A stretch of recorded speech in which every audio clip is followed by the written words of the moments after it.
going to show you how to take the right side headlight out on this SVX. Now we got a lot of these SVXs, guys, so subscribe to the channel. I'll try to do more videos. There's 2 10s right here.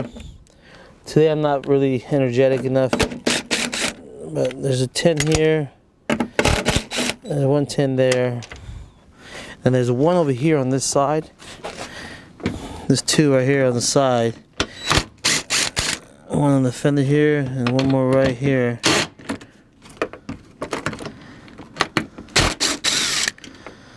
And if I'm not mistaken, the headlight needs to come out. Look at that! It just slides right out.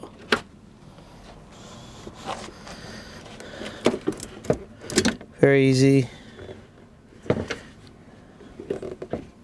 Unplug your bulbs and whatever this guy is, I don't know.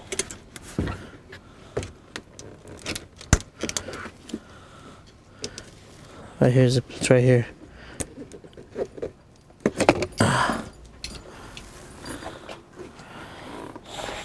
That's how I take the right side SVX headlight out.